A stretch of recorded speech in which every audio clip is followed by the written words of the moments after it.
స్తోత్రం.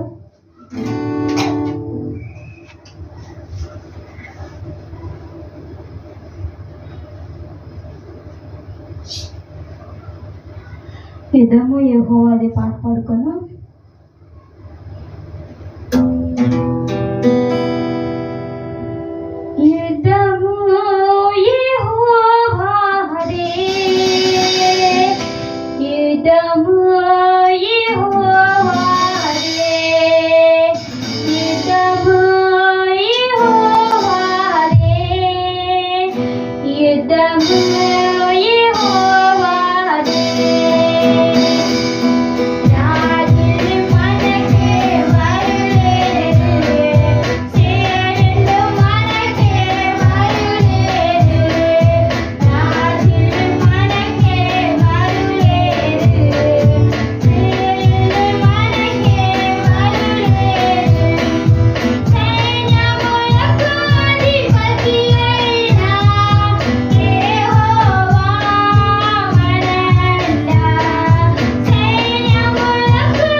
గ్రేస్ వచ్చే సాంగ్ పాడుతుంది.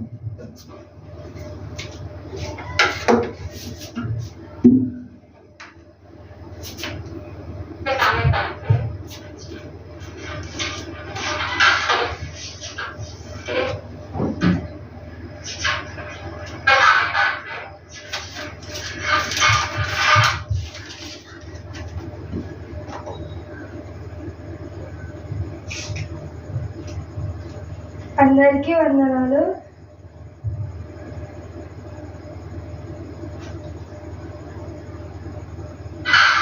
నేను చేయక నీవు ఉండలేవయ్యా, ఆరాధించక నీవు ఉండలేవయ్యా. నేను చేయక నీవు ఉండలేవయ్యా, ఆరాధించక నీవు ఉండలేవయ్యా. యేసయ్యా యేసయ్యా యేసయ్యా యేసయ్యా యేసయ్యా యేసయ్యా యేసయ్యా యేసయ్యా. నిన్ను నమ్మినట్లు నేను వేరే ఎవరిని నమ్మలేదయ్యా.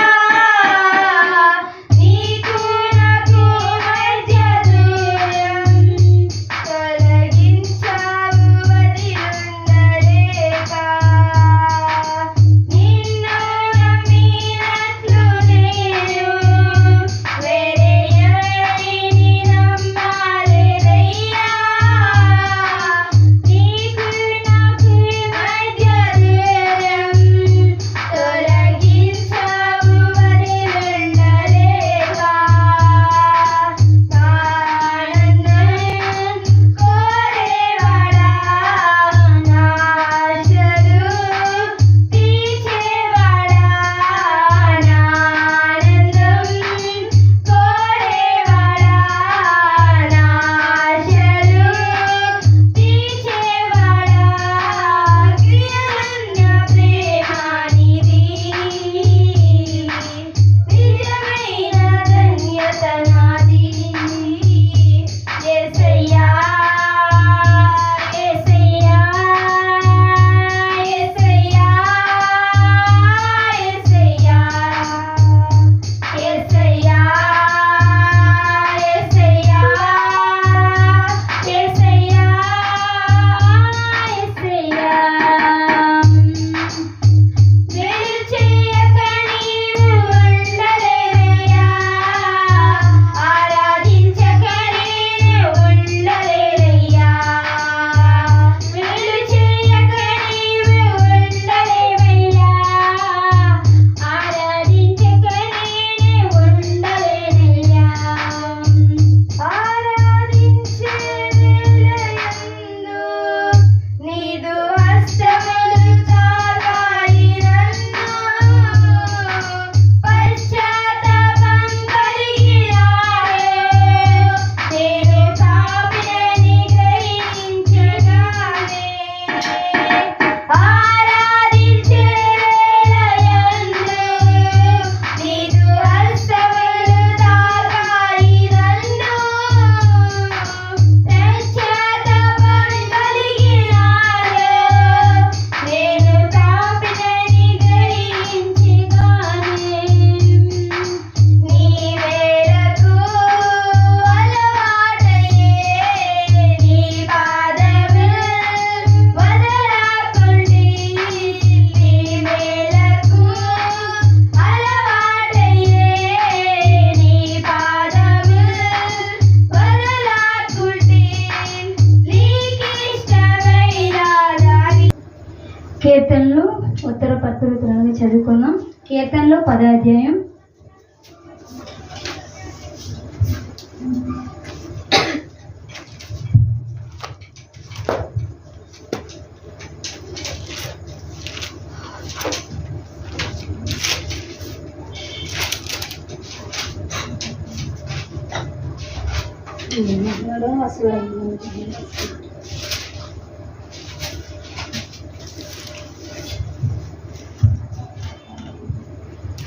కీర్తనలు 10వ అధ్యాయం ఉత్తర పత్రికలను చదువుకున్నాం.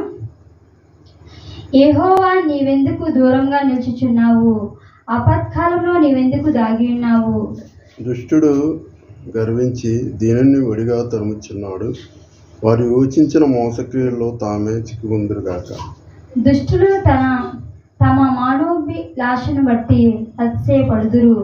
లోబులు యెహోవాను తిరస్కరింతురు.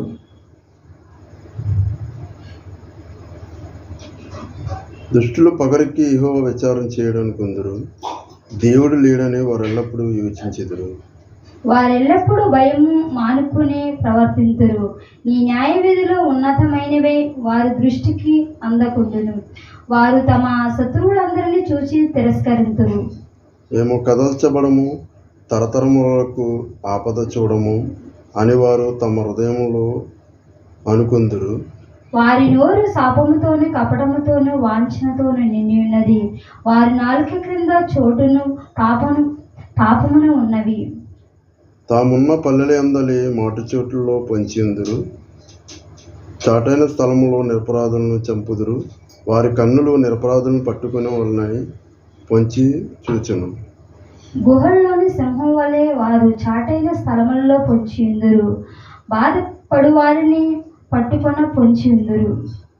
బాధపడు వారిని తమ వలలోనికి లాగి పట్టుకుందురు. కాగా నిరాధారులు నలిగి వంగుదురు. వారి బలాత్కారం వలన నిరాధారులు కూలుదురు. దేవుడు మరచిపోవును, ఆయన విముఖుడై ఎప్పుడును చూడకుండును అని వారు తమ హృదయంలో అనుకుందురు. యెహోవా లెమ్ము, దేవా, బాధపడు వారిని మరొక నీ చేయి ఎత్తుము.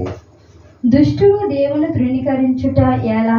నీవు విచారణ చేయవని వారు తమ హృదయములలో అనుకున్నట ఎలా?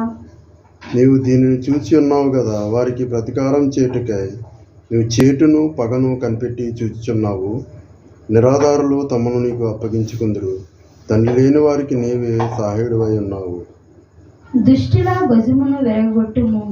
చెడ్డవారి దుష్టత్వము ఏమీ కనబడకపో వరకు దానిని గురించి విచారణ చేయము. యెహోవా నిరంతరము రాజై ఉన్నాడు. ఆయన దేశములో నుండి అన్యజనులు నశించిపోయి. యెహోవా లోకులు ఇకను భయంకారకులు కాకుండానట్లు బాధపడు వారి కోరికను నీవు విని ఉన్నావు. ఆఖరి వచ్చిన అందరం చదువుకుందాం. తండ్రి లేని వారికి నలిగిన వారికి న్యాయం తీర్చుటకే నీవు వారి హృదయము స్థిరపరచితివి, చెవియొగ్గి ఆలకించితివి. కొద్దిగా దేవుడు దీవించిన వాకు. అలాగే లేచి నేను బట్టినట్లయితే ఆరాధన సాంకేతికుడు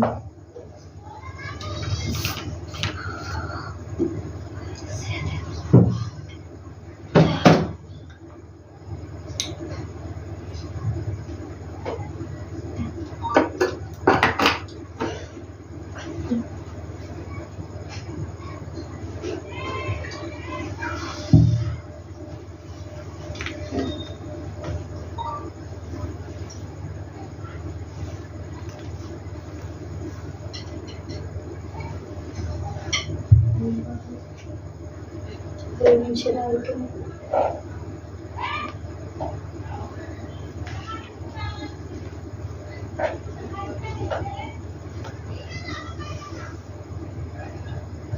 ప్రేమించేదని అధికముగా పాడుకుందాం.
ఇంతవరకు పాటలు ముగించబడినవి. వాక్య నిమిత్తం ప్రార్థన చేసుకుందాం. కళ్ళు మూసుకున్నట్లయితే ప్రార్థన చేసుకుందాం. మమ్మల్ని విక్కులుగా ప్రేమించిన మా పరలోక తండ్రి ఎంతవరకు తండ్రి మమ్మల్ని కాచి కాపాడినందుకు ఎట్లా వందనాలు, స్తుతి స్తోత్రాలు దేవా తండ్రి. పాటల్లో దేవా ఎంతగానో దేవానికి రూపొందించినందుకు ఎట్లా వందనాలు దేవా తండ్రి. వాక్యం చెప్తున్న దేవదాసునికి దేవా నీ పరిశుద్ధాత్మ సహాయం దయచేయి దేవా. వాక్యం వినిచున్న దేవా మేము తండ్రి దాన్ని గ్రహించుకునే భాగ్యం దయచేయండి దేవా. మేము వాక్యం వినేటట్టుగా తండ్రి మేము గ్రహించుకునే దేవా వేరే వాళ్ళు చెప్పడానికి తండ్రి మంచి జ్ఞానం కూడా దయచేయి ప్రభువా. అలాగే దేవ తండ్రి నీ యందు తండ్రి ఎల్లప్పుడూ దేవా నిత్యము తండ్రి భయభక్తులతో ఉండడానికి నీ కృపాని కాపుదల దయచేయండి ప్రభువా. ఈ కూడికి తండ్రి మొదటి నుంచి దేవా చివరి వరకు నీ కృపని దయచేయండి ప్రభువా. నీ పరిశుద్ధాత్మ సహాయం దయచేయండి ప్రభువా. అలాగే దేవ తండ్రి వాక్యం చెప్తున్న తండ్రి బిడ్డకి తండ్రి నీ పరిశుద్ధాత్మ సహాయం దయచేస్తారని, ఈ కూడికంతటిలో నీ కృపాని కాపుదల దయచేస్తారని నజరేయుడైన యేసుక్రీస్తు వేడుకుంటున్నాం తండ్రి. ఆమేన్.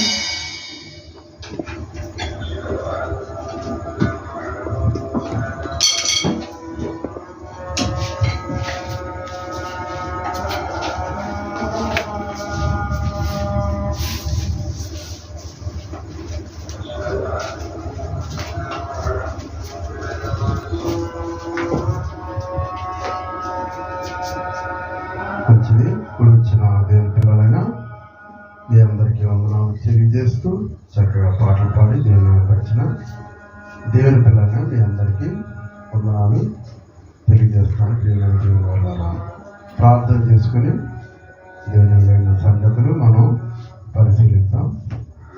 సర్వ సృష్టి కానుభూతుడా, పరమందున్న గొప్ప దేవ, మహోన్నతుడా, మహాగణుడా, అద్భుతాలు చేయదేవా, ఆశ్చర్యక్రియలు జరిగించే దేవా, ఇదిగోనైనా ఉదయకాలం నుంచి ఇప్పుడు మమ్మల్ని సజీవ లెక్కల నుంచి సాయంకాలం సమయమున ఇదిగోనైనా మరలా మేము సూచించే భాగ్యం ఇచ్చిన దేవా. పాటలు పాడుట్లో మీరే సహాయతను అందించారయ్యా. ఇదిగోనైనా ఆరాధనలో మీరే మహిమ పొందారయ్యా. ఇదిగోనైనా కొన్ని మాటలు బాగా చెప్పబోతున్న నాకు నీ పరిశుద్ధాత్మ శక్తిని అనుగ్రహించమని నాయన, సమస్త విషయాల్లో తోడుగా ఉన్నామని నాయన, మహిమ ఘనత ప్రభావాలు మీకే కలుగులుగా కానీ నాయన. ఇదిగోనైనా ఇదిగో కొన్ని మాటలుగా చెప్తున్నా నాకు నీ పరిశుద్ధాత్మ శక్తిని అనుగ్రహించమని నాయన. చెప్పిన నేను జీవించే మనసును విన్న బిడ్డలు గ్రహించే మనసును దయచేయమని, సమస్త విషయాల్లో తోడుగా ఉండమని, ఇప్పటివరకు తోడుగా ఉన్న విధానానికైనా మీకే వందనాలు చెల్లిస్తూ మహిమ ఘనత ప్రభావాలు మీకే అనిపిస్తుంది. కుమారుడైన యేసుక్రీస్తు ప్రార్థిస్తున్నాము తండ్రి. ఆమేన్. ముందుగా ఈ యొక్క అవకాశం ఇచ్చిన కన్న తండ్రి అయిన దేవునికి నా యొక్క వందనాలు తెలియజేసుకుంటూ చేరి కూడి వచ్చిన దేవుని పిల్లలైన మీ అందరూ కూడా నా యొక్క వందనాలు తెలియజేస్తున్నాను. ప్రియమైన దేవుని వల్ల నేటి ప్రపంచంలో మనం చూసినట్లయితే ప్రియమైన దేవుని వల్ల అందరూ ఏ విధంగా ఉన్నారంటే, ప్రియమైన దేవుని వల్లారా, యావత్ ప్రపంచంలో ఉన్న ప్రతి ఒక్కరూ మరి ఏ విధంగా ఉన్నారంటే, హిందూ ఒక మతమని, అలాగే ముస్లిం మతమని, బౌద్ధ మతమని, అలాగే సిక్కు మతమని, ఇలాగా ఎన్నో మతాలు మన ప్రపంచంలో కనిపిస్తూ ఉంటాయి ప్రియమైన దేవుని వల్ల. అలాగే ఇంకా మనం చూస్తే ఎన్నో ప్రామాణిక గ్రంథాలు, అంటే ప్రతి ఒక్క మతానికి మరి మతపరమైన గ్రంథములు కూడా ఉండటం మనం చూస్తూ ఉంటాం ప్రియమైన దేవుని వల్ల. కొన్ని సంగతులు మనం చూస్తే ఇక న్యూస్ పేపర్ వాడు కొన్ని సంగతులు రాస్తూ ఫలానా మతం వారు, అంటే క్రైస్తవ మతం వారు అని కొన్ని పత్రికలు అలాగే కొన్ని ప్రకటనలు చేస్తూ ఉంటారు. అలాగే మీడియా వారు కూడా ఏం చేస్తారంటే, మీడియా వారు కూడా మాట్లాడుతూ క్రైస్తవ మతము అని ఇలాగా సంబోధిస్తూ ఉంటారు ప్రియమైన దేవుని. ఎందుకంటే క్రైస్తవం అనేది ఒక మతంగా భావించి ప్రతి ఒక్కరు ఏం చేస్తూ ఉంటారంటే మతము అని చెప్పటం జరుగుతూ ఉంటుంది ప్రియమైన మతము. ఇంకా మనం చూసినట్లయితే మన వాళ్ళు కూడా ఏం చేస్తారంటే క్రైస్తవులు సభలని ఒక పత్రికలు ముద్రించడం పంచిపెట్టడం జరుగుతూ ఉంటుంది. ఇంకా మనం చూస్తే మనం చేసే పనులను బట్టే వారు ఈ క్రైస్తవాన్ని మతంగా పరిగణించటం, అంటే మీరు క్రైస్తవ మతం పుచ్చుకున్నారా అని అడిగే సందర్భాలు కూడా ఎన్నో మనకి కనిపిస్తూ ఉంటాయి. ఎందుకంటే ఇతర మతస్థుల్లాగే మన వాళ్ళు కూడా ఏం చేస్తారంటే మరియమ్మ కొండకి వెళ్ళి పూజ చేస్తూ ఏం చేస్తారంటే కొబ్బరికాయలు కొట్టడం, అలాగే మరి తలనీలాలు సమర్పించడం, ఇవన్నీ చేస్తూ ఉంటారు. అంటే వేరే మతస్థులు ఏ విధంగా అయితే చేస్తారో ఈ క్రైస్తవులు కూడా ఇలా చేయటాన్ని బట్టి వాళ్ళు ప్రతి ఒక్కరు ఏమనుకుంటున్నారంటే ఈ క్రైస్తవము కూడా ఒక మతము అని ఒక ముద్ర వేయటం జరిగింది. క్రైస్తవం అనేది ఒక మతంగా భావించడం జరిగింది. ప్రతి ఒక్కరూ మాట్లాడుతూ ఏమంటారంటే క్రైస్తవ మతం అనే చెప్పడం జరుగుతుంది. ఇంకా మనం చూస్తే క్రైస్తవం అనేది అసలే మతమే కాదు. బైబిల్లో కూడా ఎక్కడా కూడా ఇది మతమని ఎక్కడ కూడా రాయించలేదు ప్రియమైన దేవుని వల్లరా. మరి మతానికి అలాగే ఉన్న వ్యత్యాసం ఏంటంటే మతం అనేది ఏం చేస్తుంది? మరి మతం అంటే చాలా భయంకరమైనది ప్రియమైన దేవుని వల్లరా.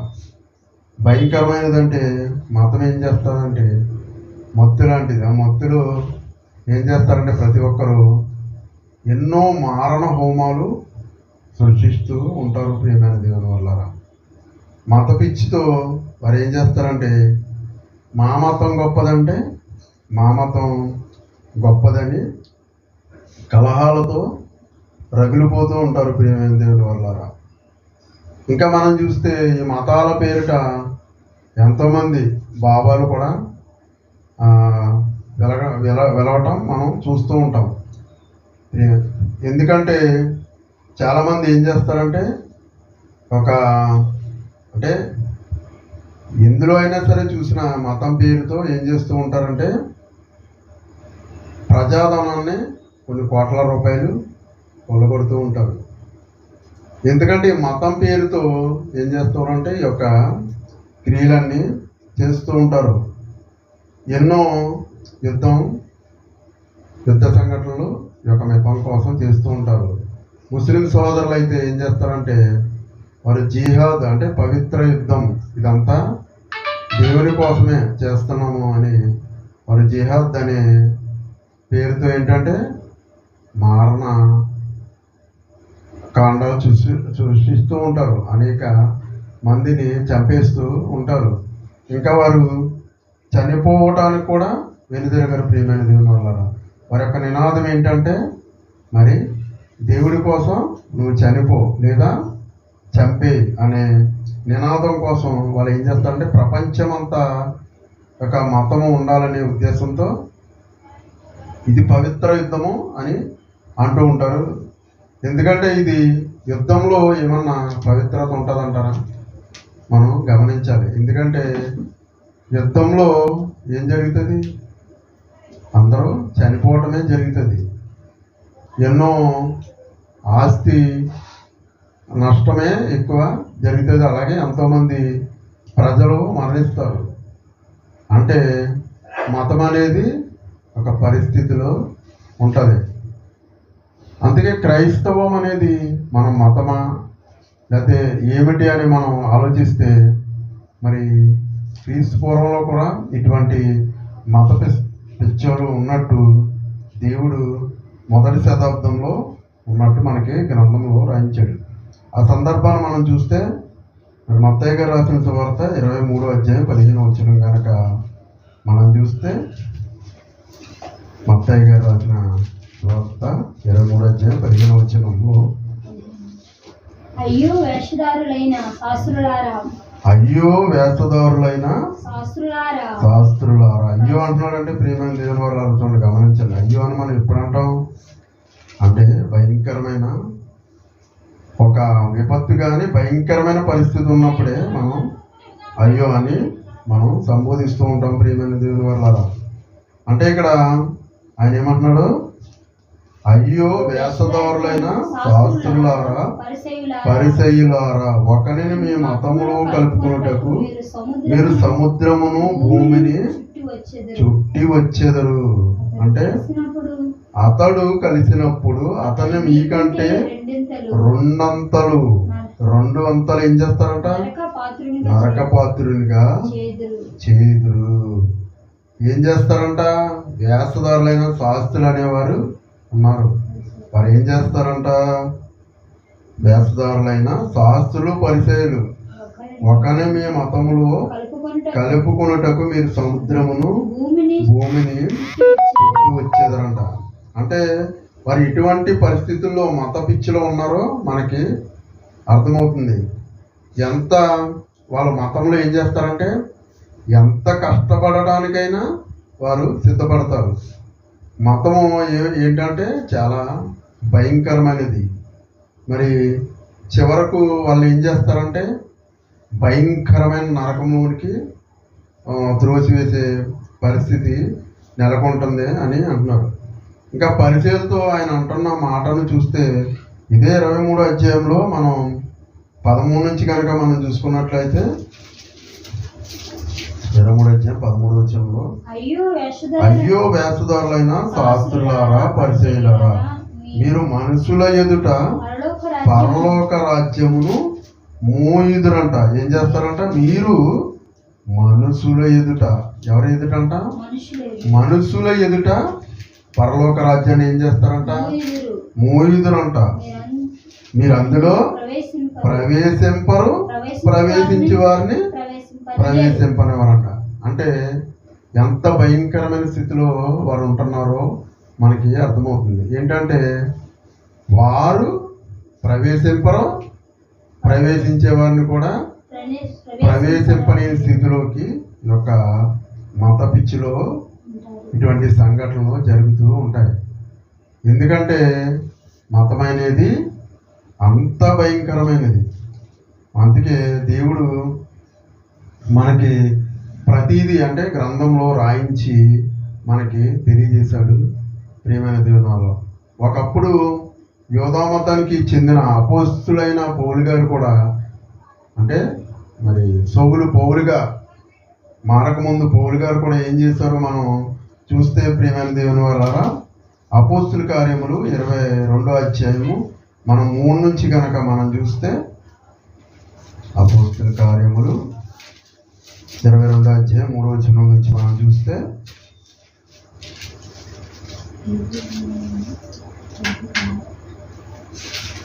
అపోస్తుల కార్యం 22:3 నుంచి కనుక మనం చూసినట్లయితే,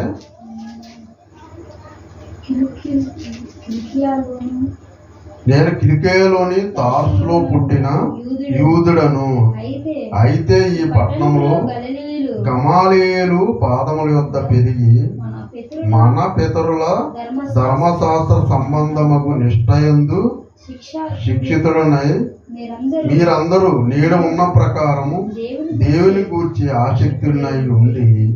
అంటే చూడండి ప్రియమైన దేవుని వల్లారా, ఆయన ఏం చేస్తున్నాడంటే మతం కోసం ఆయన యోధ మతం కోసం ఆయన ఏం చేస్తున్నాడు, పోరాడుతున్నాడు. గమాలియేలు పాదముల యొద్ద పెరిగి మన పితరుల ధర్మశాస్త్ర సంబంధము నిష్ఠయందు శిక్షితులై మీరందరూ నీడ ఉన్న ప్రకారము దేవుని గూర్చి ఆసక్తులై ఉండి ఈ మార్గములో ఏం చేస్తానంట. మరి ఎవరో క్రైస్తవులు అనేవారు ఏం చేస్తున్నారు, మార్గంలో ఉన్నారు. ఈ యొక్క మార్గంలో ఉన్న పురుషులను స్త్రీలను బంధించి చెరసాలలో వేయించుచు మరణము వరకు హింసించింది. అంటే మతంలో ఉంటే ఏమవుతుందంటే ప్రియమైన దేవుని వల్లరా ఇటువంటి క్రియలు జరుగుతూ ఉంటాయి. ఆయన ఏం చేస్తున్నాడు, మరి పౌలు గారిగా మారక ముందు ఆయన ఏం చేస్తున్నాడు, మతం కోసం పోరాటం చేస్తున్నాడు. అంటే చూడండి, ఆయన ధర్మశాస్త్ర సంబంధమగు నిష్ఠయందు శిక్షితున్నాయి. మీరందరూ నేడు ఉన్న ప్రకారము దేవుని గూర్చి ఆసక్తి ఉన్నది. ఈ మార్గంలో ఉన్న పురుషులను స్త్రీలను బంధించి చెరసాలలో వేయించు మరణము వరకు హింసించింది. ఇందును గూర్చి ప్రధాన యాజకుడును పెద్దలందరూ నాకు సాక్షులై ఉన్నారు. నేను వారి వలన సహోదరుల యొద్దకు పత్రికలు తీసుకుని దమస్కులోని వారిని కూడా బంధించి దండించుటకై యెరూషలేమునకు తేవలెమని అక్కడికి వెళ్ళితిని.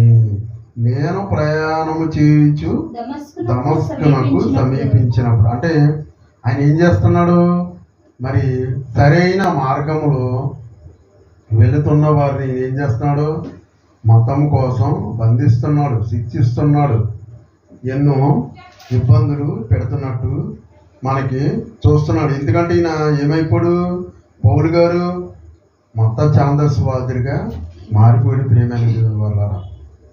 ఇంకా ఈ రోజుల్లో చూస్తే చాలామంది ఏం చేస్తున్నారు, అదే పరిస్థితుల్లో చాలామంది ఉంటున్నారు.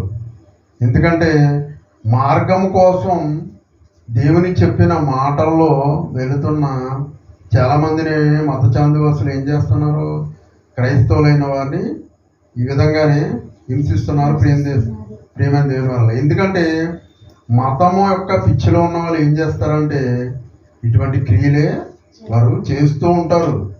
అందుకే మరి ఆయన గ్రంథంలో రాయించాడు, ఇటువంటి యొక్క మత పిచ్చివాళ్ళు మొదటి శతాబ్దంలో కూడా ఉన్నారని దేవుడు మనకి ముందుగానే రాయించాడు.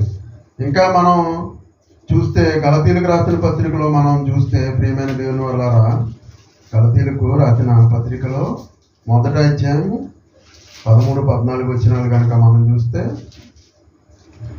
గలతీలకు రాసిన పత్రిక పూర్వమందు యోధా మతస్థుడై ఉన్నప్పుడు నేను దేవుని సంగమునకు అపరిమితముగా హింసించి నాశనం చేయుచు మా పితరులు పారంపర్యచార్యమందు విశేష శక్తి గలవాడనై నా స్వజాతీయులలో నా సమాన మనస్కులైన అనేకుల కంటే యూదుల మతములో అత్యధిక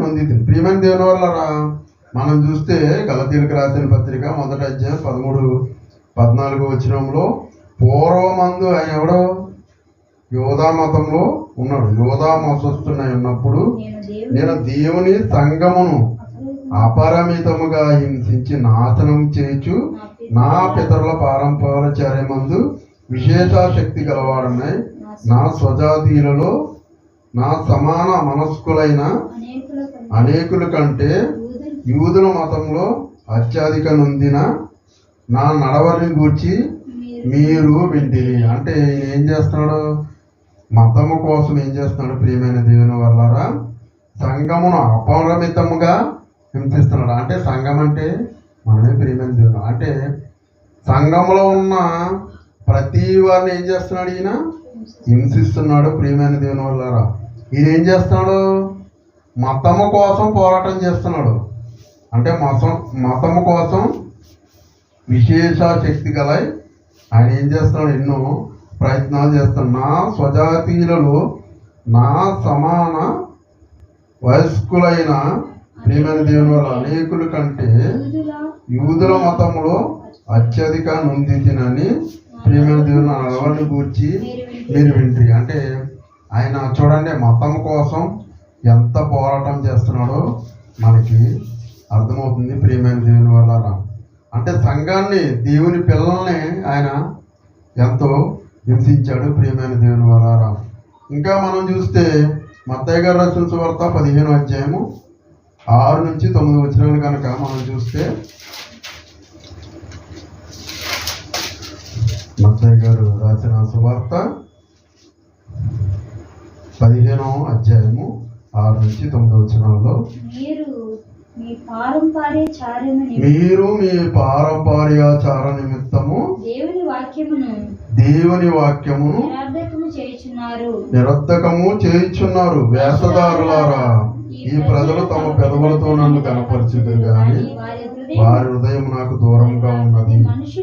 మనుషులు కల్పించిన పద్ధతులు దైవోపదేశమని బోధించు వారు నన్ను వ్యర్థముగా ఆరాధించుచున్నారు. ప్రియమైన దేవుని వల్ల ఏం చేస్తున్నారంటే, మరి యొక్క మతం అనేది ఎవరు సృష్టించుకున్నది?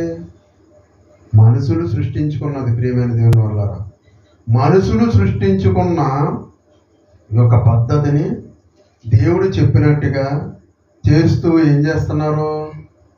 ఈ యొక్క మానవులు కల్పించిన పద్ధతులే దేవుడు చెప్పినట్టుగా వారు చేస్తూ ఏం చేస్తున్నారు? దేవుణ్ణి వ్యర్థంగా ఆరాధిస్తున్నారంట ప్రియమైన దేవుని. ఇంకా ఈ ప్రజలు ఏం చేస్తున్నారు? పెదవులతో నన్ను కనపరచుదురు కానీ హృదయము నాకు దూరముగా ఉన్నది. మనుషులు కల్పించిన పద్ధతులు. ఎవరు కల్పించారు? మనుషులు కల్పించిన పద్ధతులు. ఎవరు కల్పించారు?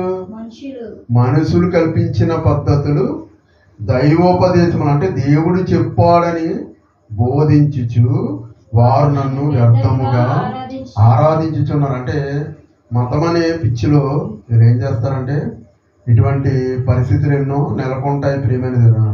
వీళ్ళందరూ ఏం చేస్తారంటే, మతం కోసమే వీరు ఈ పనులన్నీ చేస్తున్నారు. దేవుడే చెప్పాడు, ఇది ఒక మతం. అంటే ప్రతి ఒక్కరూ మా మతం గొప్ప, అంటే మా మతం ప్రపంచ వ్యాప్తి చెందాలని ఇలాగా ఎన్నో మాటలు వాళ్ళు చెప్పడం మనం వింటూ ఉంటాం, అలాగే మనం గమనిస్తూ ఉంటాం. కానీ దేవుడు మతంని అలాగే ప్రోత్సహించలేదు. మతం అనేది ఎంత భయంకరమైనదో మనం ఇప్పటి వరకు ఎన్నో అధ్యాయాల్లో మనం చూసుకున్నాం. ఇంకా మనం చూస్తే ఇంకా వీరు ఏం చేస్తారంటే, మార్కు సువార్త 7వ అధ్యాయం 1 నుంచి 8వ వచనం కనుక మనం చూస్తే, మార్కు గారు రాసిన సువార్త 7వ అధ్యాయం 1 నుంచి 8వ వచనాలు కనుక మనం చూస్తే, యెరూషలేము నుండి వచ్చిన పరిసయ్యులను శాస్త్రులలో కొందరు ఆయన యొద్దకు కూడి వచ్చి ఆయన శిష్యులలో కొందరు అపవిత్రమైన చేతులతో, అనగా కడుగని చేతులతో భోజనం చేయడం చూచాయి. పరిసయ్యులను యూదులను పెద్దల పారంపర్యాచారమును బట్టి చేతులు కడుగుకుంటేనే గాని భోజనం చేయరు, మరియు వారు సంత నుండి వచ్చినప్పుడు నీళ్లు చల్లుకుంటేనే గాని భోజనం చేయరు. ఇదియుగాక గిన్నెలను, కుండలను, ఇత్తడి పాత్రలను నీళ్ళలో కడుగుటకు మొదలగు అనేక ఆచారాలను వారు అనుసరించేవారు.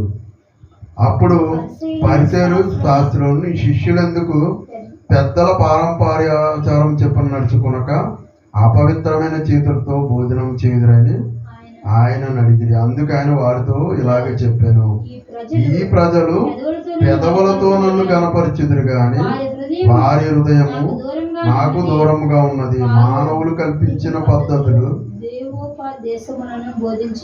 దేవోపదేశములను బోధించు నన్ను వ్యర్థముగా ఆరాధిస్తున్నారంట. మరి ఈ యొక్క పద్ధతులు అనేవి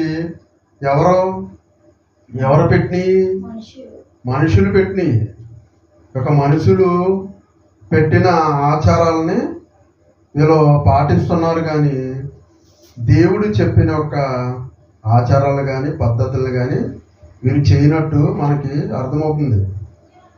అంటే చూడండి, వాళ్ళు ఏం చేస్తారంట, శాస్త్రుల్లో కొంత ఆయన వచ్చి ఏమంటున్నారు, కడగని చేతులతో భోజనం చేయట చూచిరి. అంటే పెద్దల పారంపర్యాచారాన్ని బట్టి ఏం చేయాలంట, చేతులు కడుక్కొని తినాలంట ప్రియమైన దేవుని వల్ల. అంటే ఇవన్నీ మానవులు పెట్టిన పద్ధతులు. మతం అనేది మానవులు కల్పించుకున్నది. దేవుడు చెప్పింది కాదు. ఇక మానవులు కల్పించిన పద్ధతులు దైవోపదేశములని వారు ఏం చేస్తున్నారంటే చాలా అన్యాయముగా వారు ప్రవర్తించటం మనకి అర్థమవుతుంది ప్రియమైన దేవుని వల్లారా. ఇంకా మనం చూస్తే ప్రియమైన దేవుని వల్లారా, అపోస్తుల కార్యములో 8వ అధ్యాయం 1వ వచనం కనుక మనం చూస్తే, అపోస్తుల కార్యములు 8వ అధ్యాయం 1వ వచనం కనుక మనం చూస్తే, ఆ కాలమందు యెరూషలేములోని సంఘములకు గొప్ప హింస కలిగినందున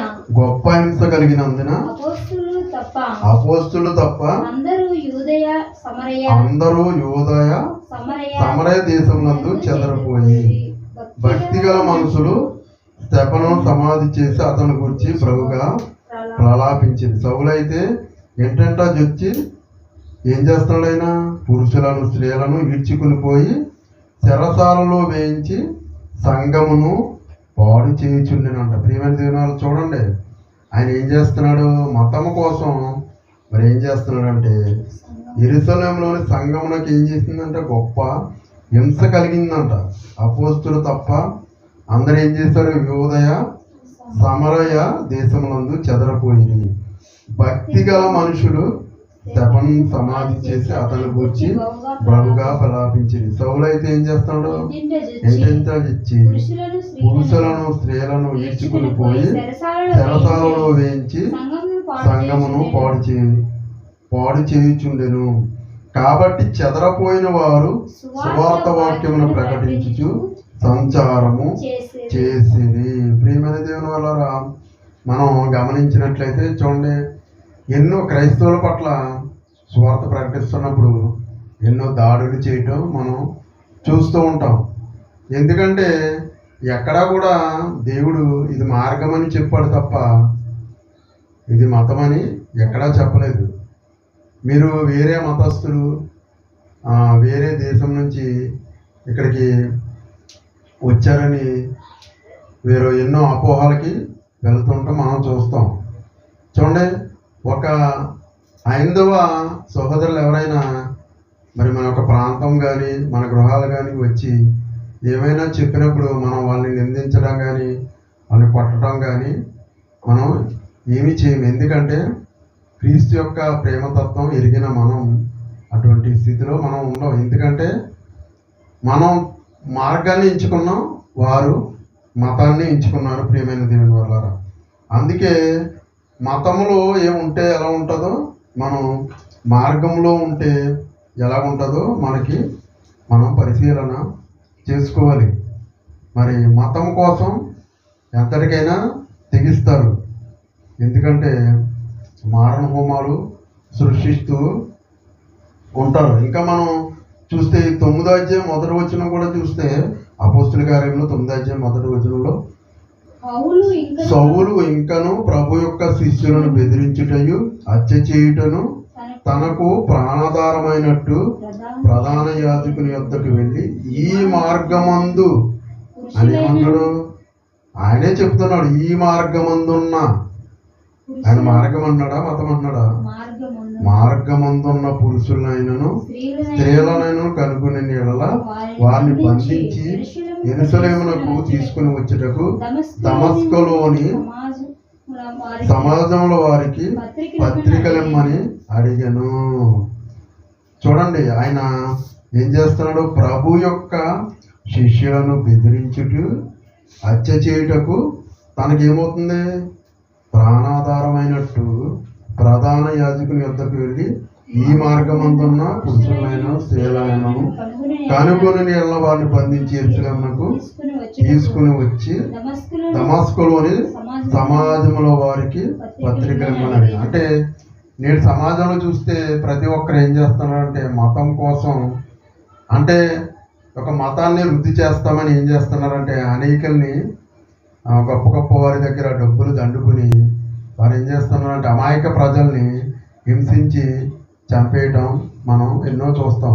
ఒక మణిపూర్ ప్రాంతంలో చూస్తే చూడండి, ఒక మత యొక్క పిచ్చిలో ఎన్నో గొడవలు చేస్తూ ఎంతోమందిని చంపిన సందర్భాలు కూడా మనకి అర్థమవుతున్నాయి. అంటే ఏమైనా లాభపడుతున్నారా అంటే లాభపడేది ఏమీ లేదు, కానీ ప్రాణ నష్టం, ఆస్తి నష్టం, ఇలాగా ఎన్నో జరుగుతూ మనం చూస్తున్నాం. అంటే మతమా మార్గమా తెలుసుకోలేని స్థితిలో వారు ఉంటున్నారు. అంటే వారు మతంలో ఉన్నారు కనుక మతం కోసం ఎన్నో పోరాటాలు చేస్తున్నట్టు మనకి అర్థమవుతుంది. ఇంకా మనం చూస్తే వాళ్ళు ఏం చేస్తారంటే, ఆయన ఏం చేస్తున్నాడు, ఆయన అంటే పౌలు గారుగా మారకముందు సౌలుగా ఉన్నప్పుడు ఆయన ఏం చేస్తున్నాడు, ఎంతటి భయంకరమైన స్థితిలో ఆయన ఉన్నాడంటే ఏం చేయటానికైనా ఆయన వెనుదిరగటం లేదు. ఇంకా కఠినమైన కార్యాలు ఆయన చేయటానికి సిద్ధపడుతున్నాడు. అంటే మతం పేరుతో ఏం చేశారు, ఇక స్టెఫన్ గారిని కూడా చంపేసిన స్థితిలో ఆయన ఉంటున్నాడు.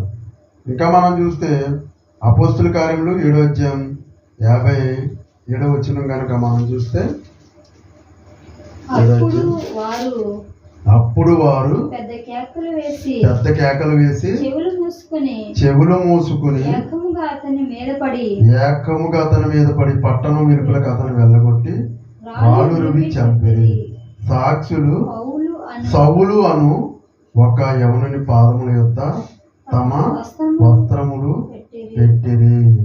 ప్రభువుని గూర్చి మొర్ర పెట్టుచు, యేసు ప్రభువా నా ఆత్మను చేర్చుకోమని తెపను పలుకుచుండగా వారు అతన్ని రాళ్లతో కొట్టిరి. చూడండి, ఆయన ఏం చేస్తున్నాడు, సౌలు గారు స్టెఫను సావుకి సమ్మతించాడు. ఎందుకంటే ఆయన మతం పిచ్చిలో ఉండి ఎన్నో ఇటువంటి కార్యాలు ఆయన చేసినట్టుగా మనకి అర్థమవుతుంది. కానీ బైబిల్లో ఎక్కడా కూడా మతం అని చెప్పలేదు. మనం ఆయన మార్గము అని చెప్పిన సందర్భాలు మనం కొన్ని చూసుకున్నట్లయితే మనం ముందుకెళ్దాం. మార్గం అయితే ఎలా ఉంటుంది, మార్గంలో ఉన్న ప్రజలు ఎలా ఉంటారని కనుక మనం చూస్తే యెషయా గ్రంథము 30వ అధ్యాయం 21వ వచనం కనుక మనం చూస్తే, యెషయా గ్రంథము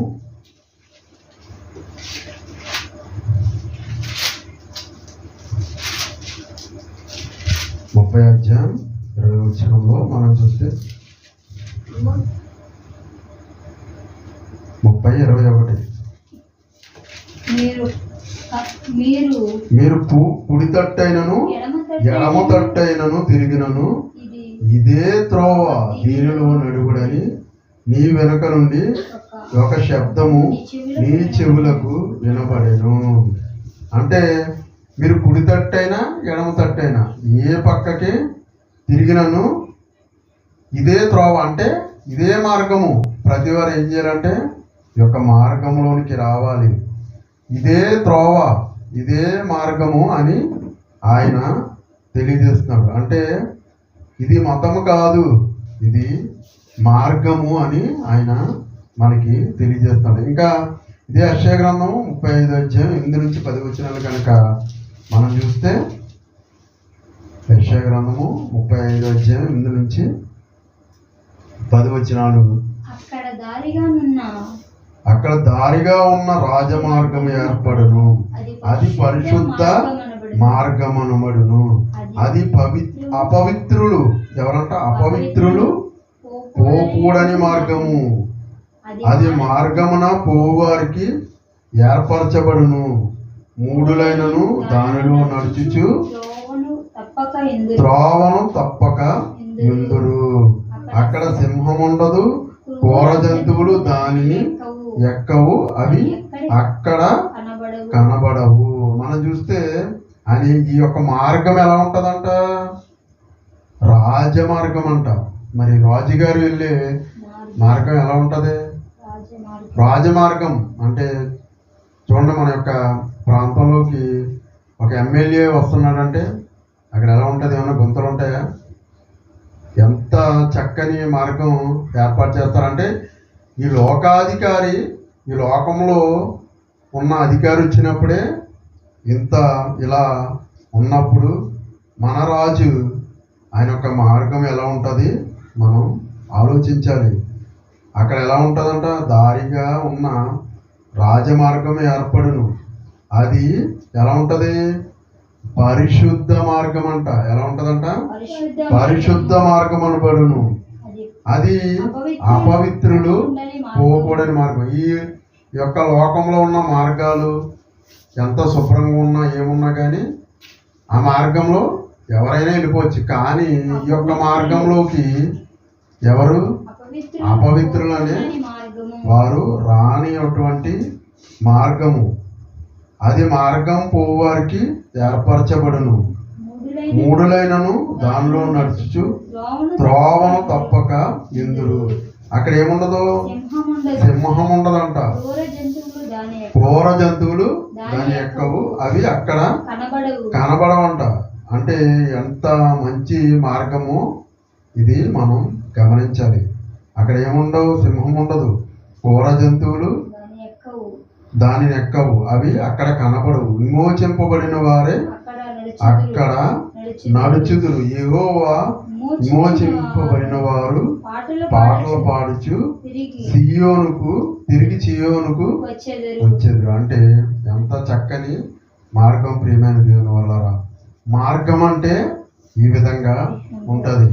ఇంకా మనం చూస్తే మార్గం ఎలా ఉంటదంటే ఈ విధంగా ఉంటది.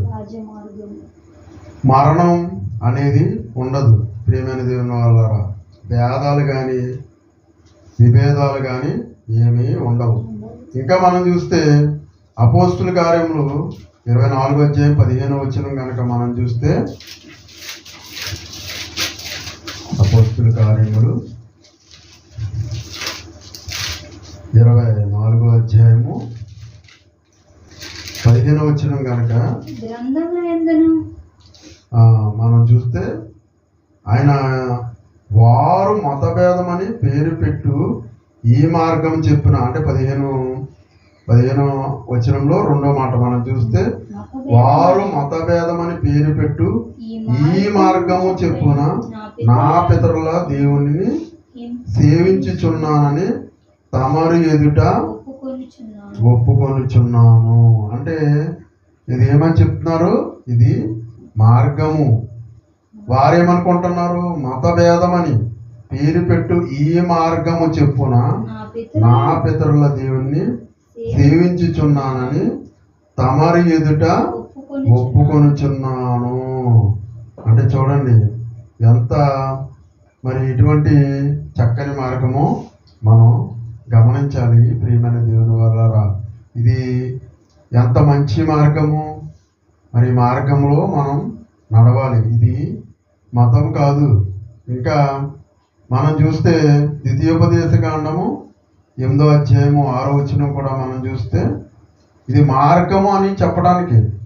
ఎందుకంటే బైబిల్లో ఎక్కడ కూడా మతం లేదు, ఇది మార్గం అని చెప్పడానికే మనం దీనికోసం మనం ఆలోచిస్తున్నాం. ద్వితీయోపదేశ కాండము 8వ అధ్యాయం 6వ వచనం,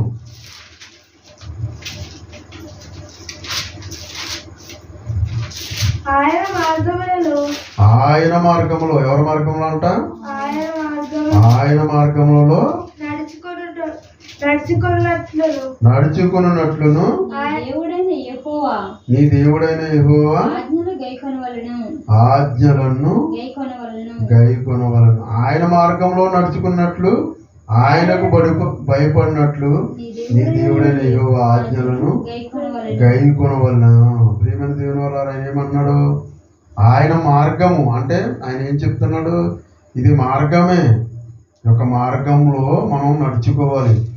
ఆయన మార్గం అని చెప్తున్నాడు తప్ప మతం అని చెప్పట్లేదు. ఎందుకంటే ఎక్కడ చూసినా సరే ఆయన ఏం చేస్తున్నాడంటే మార్గము మార్గము మార్గం అని చెప్తున్నాడు. ఆ మార్గం ఎలా ఉంటుందో చెప్తున్నాడు. ఎలా ఉంటుంది? రాజమార్గం అని చెప్పాడు ఆయన. క్రూర జంతువులు ఉండవు, సింహములు ఉండవు.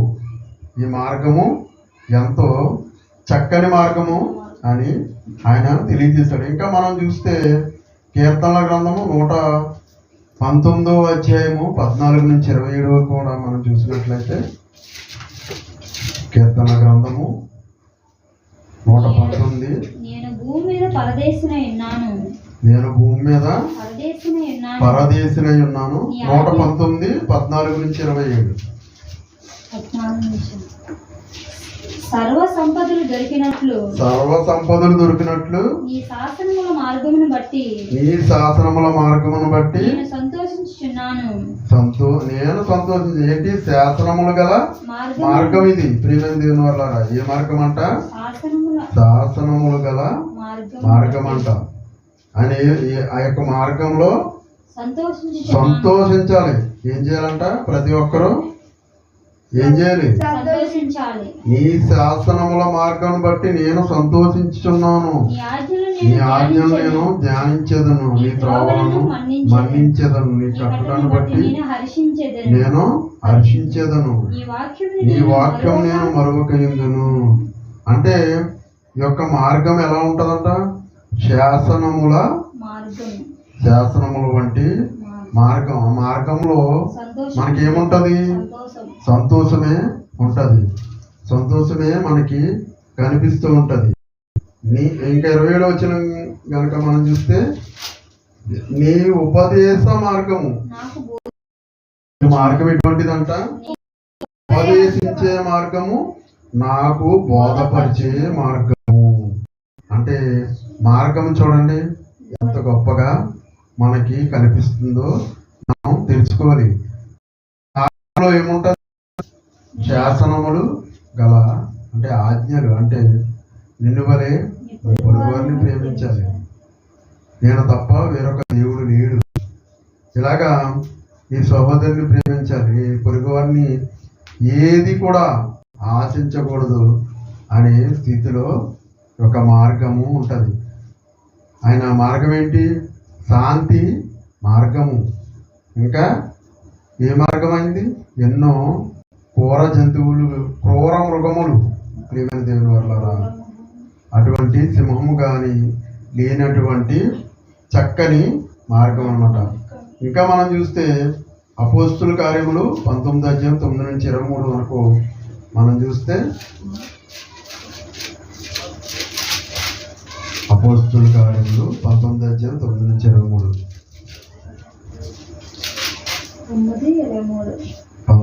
19:9-23 వచ్చిన కనుక అయితే కొందరు చదవండి.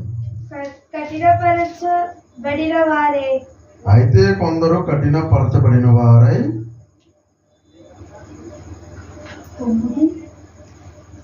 19:9-23 వచ్చిన కనుక మనం చూస్తే అయితే కొందరు కఠినపరచబడిన వారే ఒప్పుకొనక జనసమూహం ఎదుట ఈ మార్గమును దూషించుచున్నందున అతడు వారిని విడిచి శిష్యులను ప్రత్యేకపరుచుకుని ప్రతిదినము తురును అను ఒకని పాఠశాలలో తర్కించుచు వచ్చెను.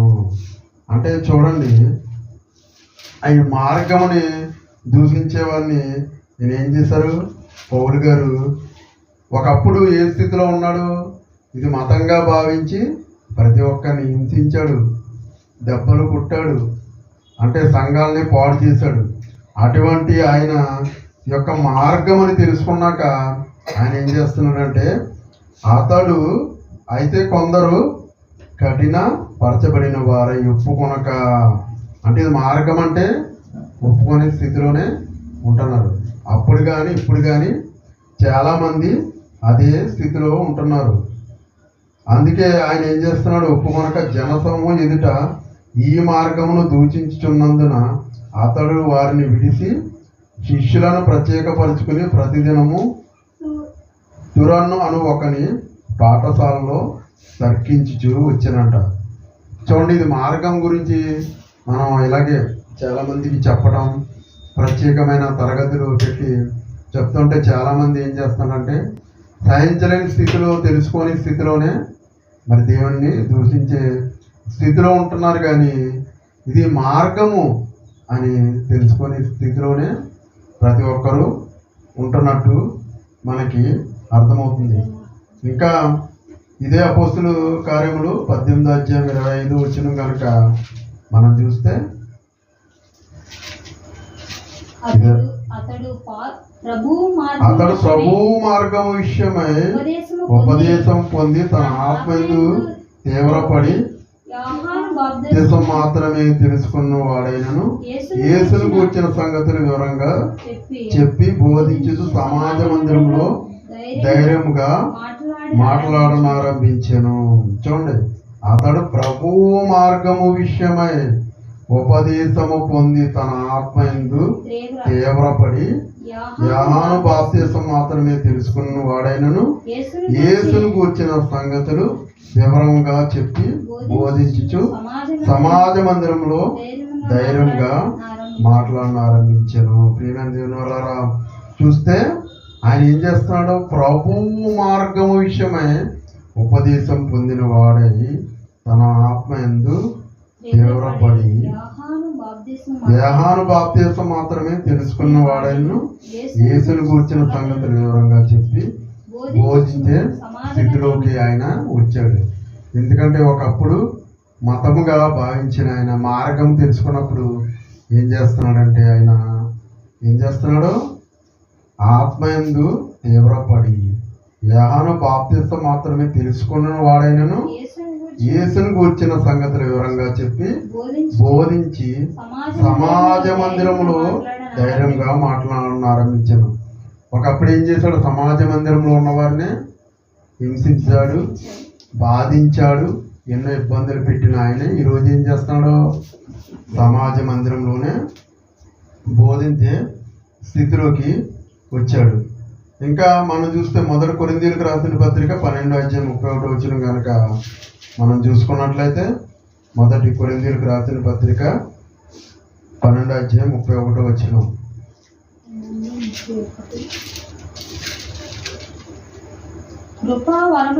శ్రేష్టమైన వాటిని ఆసక్తి ఆపేది ఇదే కాక సర్వోన్నతమైన మార్గము మీకు చూపించున్నాను. ఈ మార్గం ఎటువంటిదంట?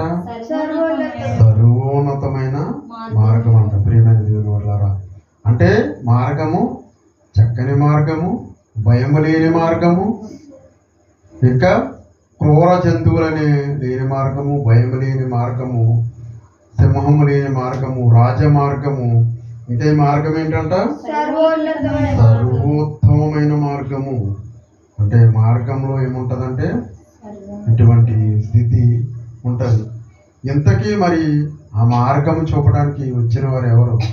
ఇంతకీ ఆ మార్గము ఎవరు అని మనం చూస్తే యోహాను సువార్త 14:6 యేసుక్రీస్తు వారు మాట్లాడుతూ యోహాను సువార్త 14:6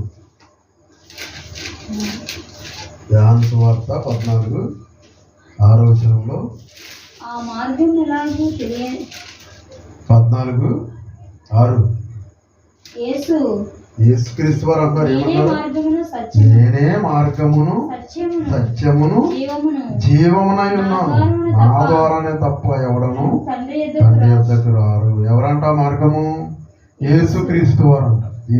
యేసుక్రీస్తు వారే నేను మార్గమును సత్యమును జీవమును, నా ద్వారానే తప్ప ఎవడను తండ్రి యొద్దకు రారు. అంటే మార్గం ఎలా ఉంటది మనం తెలుసుకున్నాం, మతం ఎలా ఉంటుందో మనం తెలుసుకున్నాం.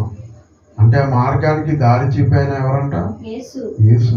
నేనే మార్గాన్ని సత్యాన్ని జీవాన్ని అని ఆయన మాట్లాడుతున్నాడు. ప్రియమైన దేవుని వల్లారా, అంటే మార్గము ఎంత చక్కనైన మార్గమో మనం గ్రహించి తెలుసుకోవాలి. అందుకే ఆయన ఏమంటున్నాడు? ఈ యొక్క మార్గము ఎంత రాజమార్గము, ఇంకా ఇటువంటి మార్గము భయము లేని మార్గము.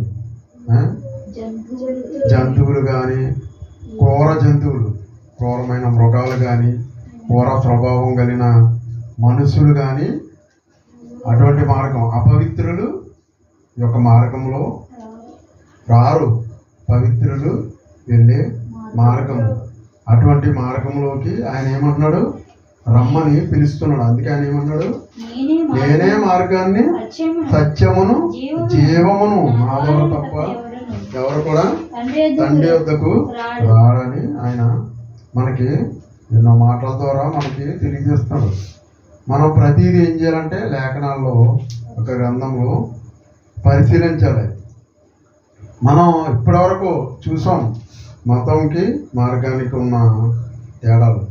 మతం అనేది ఏంటి? మత్తు. మార్గం అనేది ఏంటి? ఉత్తమమైనది. ఇంకా మతం ఏం చేస్తుంది? మారణహోమం సృష్టిస్తుంది. అదే మార్గం అయితే అనేక మందిని ఏం చేస్తుంది? మార్గంలోకి నడిపిస్తుంది. ఇంకా పౌలు గారు ఏం చేశారు? అనేక మందిని చంపాడు, కానీ చివరికి ఆయన ఏం చేశాడు?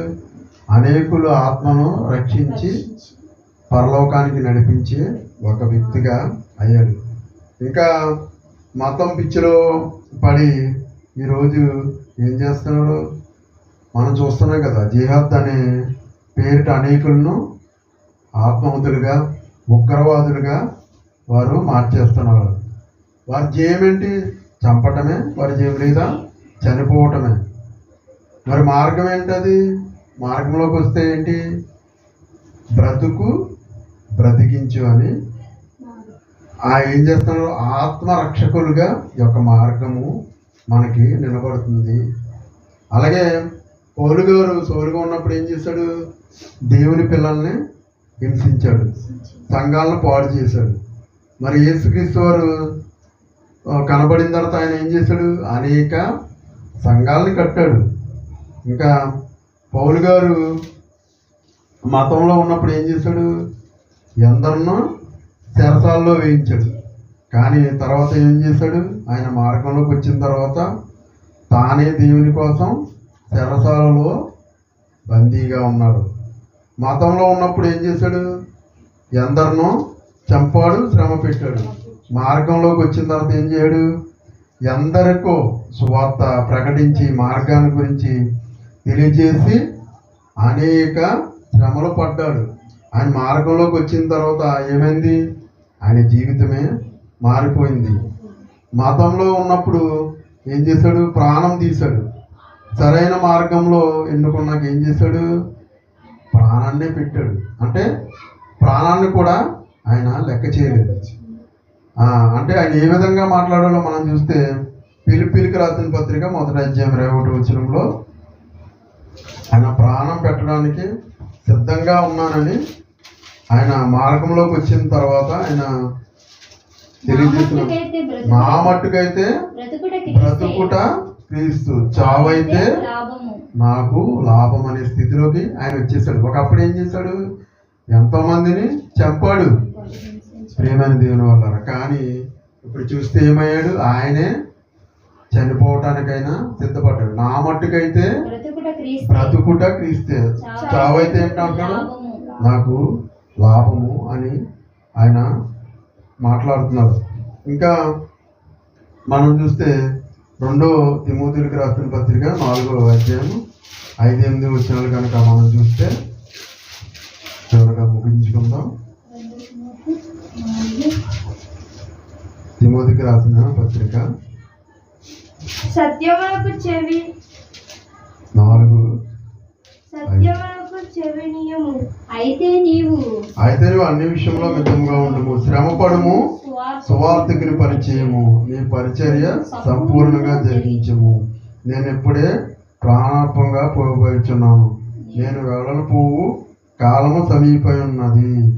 మంచి పోరాటము పోరాడి తిని నా పరుగు కడముట్టించి తిని విశ్వాసం కాపాడుకుంటుని ఇక మీదట నా కొరకు జీవ కిరీటము ఉంచబడి ఉన్నది అనే స్థితిలోకి ఆయన వెళ్ళిపోయాడు. అంటే ఎటువంటి స్థితిలోకి వెళ్ళిపోయాడు అంటే ఎన్ని శ్రమలైనా హింసలైనా ఏమైనా పర్లేదు, ఎందుకంటే మంచి పోరాటం పోరాడి ఆయన ఏం చేశాడు? ఆయన యొక్క పరుగు కడముట్టించి ఆయన ఏం చేశాడు? విశ్వాసాన్ని కాపాడుకున్న ఆయనకి ఏమన్నాడు? నాకు నీతి కిరీటం అంటే జీవ కిరీటం, జీవించే ఒక కిరీటం ఉందని ఆయన ఒక మార్గాన్ని తెలుసుకుని ఆయన మార్గంలో ప్రయాణించినట్టుగానే మనకి అర్థమవుతుంది. ఇంకా కొన్ని ఎగ్జాంపుల్స్ మనం చూసుకున్నట్లయితే చూడండి, గాంధీ గారి ఫాలోవర్స్ ఉంటారు. వారిని ఏమంటారు? గాంధీవాదులు అంటారు. కానీ వాళ్ళు ఏమంటారు? గాంధీ మతం వారు అంటారా? అంటారు కదా. ఇంకా ఇంకేం చేస్తారు, అంబేద్కర్ ఫాలోవర్స్ ఉంటారు, వాళ్ళని ఏం చేస్తారు, అంబేద్కర్ ఫాలోవర్స్ ఉంటారు. ఇంకా మనం చూస్తే ఎంతోమంది ఇలాగా ఉన్నారు, మార్క్వాలిస్టులు, లెనినిస్టులు అంటారు. ఇవన్నీ పేర్లు వీటికి ఏంటంటే మరి మతానికి మనం లింకు చేయకూడదు ప్రియమైన దేవుని వల్ల. అలాగే యేసుక్రీస్తు అనేది పేరు కానీ మతం కాదు ప్రియమైన దేవుని. అంతేగాని ఏమన్నాడు, నేనే మార్గాన్ని, సత్యాన్ని, జీవాన్ని అని మనకి తెలియజేస్తాడు. మనం ఒక మార్గంలో ప్రయాణిస్తున్నప్పుడు, అంటే మనం వైజాగ్ నుంచి ఒక హైదరాబాద్ రావాలన్నా, హైదరాబాద్ నుంచి వైజాగ్ వెళ్ళాలన్నా ఏం చేయాలి, సరైన మార్గాన్ని మనం ఎన్నుకుంటేనే మనం వెళ్ళవలసిన త్రోవలోకి మనం చక్కగా వెళ్తాం. అంటే ఆ మార్గాన్ని మనం తెలుసుకోవాలి. అంటే ఆయన తెలియజేస్తున్న మాటలు ఏంటంటే, మార్గం ఇది, మతం కాదు. మతం ఎలా ఉంటుందో మార్గం ఎలా ఉంటుందో అని తెలియజేశాడు. కనుక మనం ఏం చేయాలంటే సత్యమైన మార్గంలోకి, సర్వోన్నతమైన మార్గంలోకి, ఎటువంటి మారణ హోమం సృష్టించని మార్గంలోకి, బ్రతికించు అనే మార్గంలోకి మనం రావాలి. క్రైస్తవం అంటే ఇది మతం కాదు, మార్గం అని తెలుసుకొని మరి మనం తెలుసుకుని అనేక ఆత్మరక్షణ పని చేయాలని నన్ను నేను హెచ్చరించుకుంటూ ఇంతటితో ఒక మాటలు ముగిస్తున్నాను. ప్రార్థన చేసుకున్నాం. సర్వసృష్టి కానుముద్దుడ, పరమందున గొప్ప దేవ, మహాముద్దుడ, మహాగణుడ, ఎన్నో అద్భుతక్రియలు, ఆశ్చర్యక్రియలు మా పట్ల జరిగించిన దేవ, నీకు స్తోత్రం ఆయన. ఇదిగోనైనా ఎన్నో సంగతులు మేము తెలుసుకున్నాం నాయన.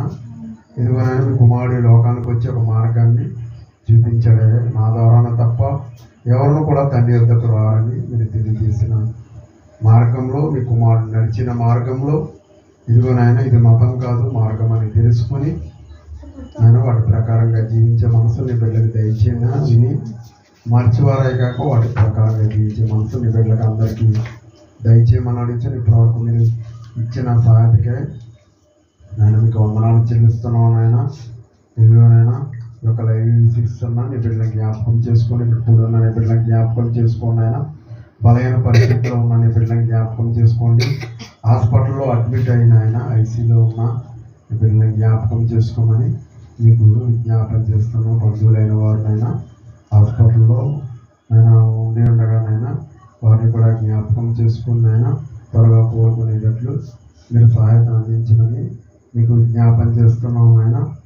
మీ బిడ్డలైనా ప్రతి ఒక్కరిని జ్ఞాపకం చేసుకోండి. ఎండ విపరీతంగా పెరుగుతున్న కారణంగానైనా తట్టుకోగల శక్తిని మీ బిడ్డకి దయచేయమనిచున్నానైనా.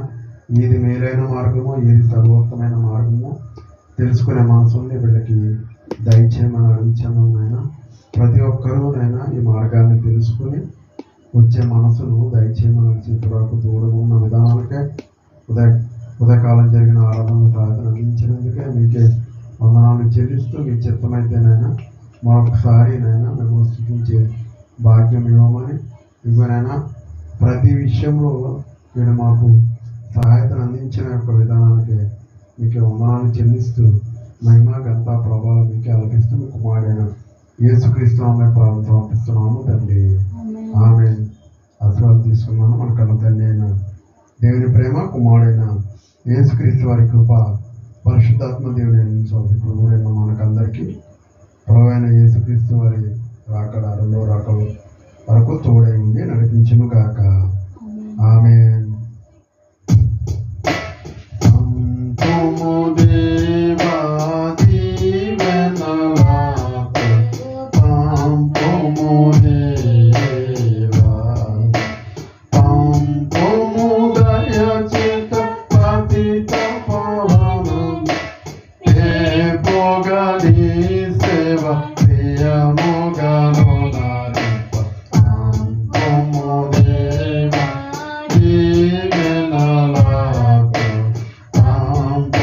Amen.